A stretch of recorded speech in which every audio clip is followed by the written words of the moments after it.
ఇక్కడ కూర్చున్న వాళ్ళు ఎవరైనా కానీ నేను ఇలా పుట్టాలి అని బయటకు వచ్చిన వాళ్ళు ఎవరు ఉన్నారా?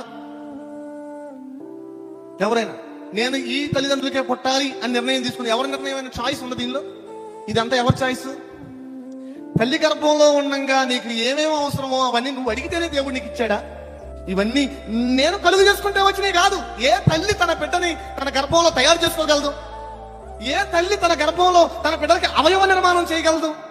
నీ జీవిత ఉద్దేశం ఏంటో నీ దేవునికి బాగా ఏ ఉద్దేశం లేకుండా నిన్ను భూమి మీద ఇంత అద్భుతంగా ఇంత నిర్మించింది దేవుడు ఇక్కడ ఎట్లా? భయపడాల్సిన పని లేదు. భయపడుతున్న పరిస్థితులను చూసి లోకంలో ఏం జరగబోతుందో అనేటువంటి భయం నీకు ఊళ్ళో నుంచి ఇంట్లో నీ ఒంట్లోకి వచ్చేసి బీపీ, షుగర్లు, ఆయాసం అన్ని.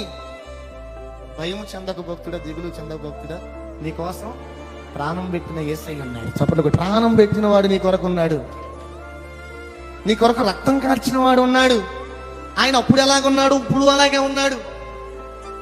మార్పు ఎక్కడ కలిగిందంటే నీలో అవిశ్వాసం అనేది నీలో చోటు చేసుకుని ఒక విశ్వాసిగా రక్షించబడి సంఘంలో చేర్చబడి విశ్వాసిగా పిలువబడుతూ నువ్వు విశ్వాసం లేకుండా భక్తి చేసి, విశ్వాసం లేకుండా ప్రార్థన చేసి, విశ్వాసం లేకుండా నువ్వు మందిరంలోకి వచ్చి ప్రభు దగ్గర మేలు పొందుకో.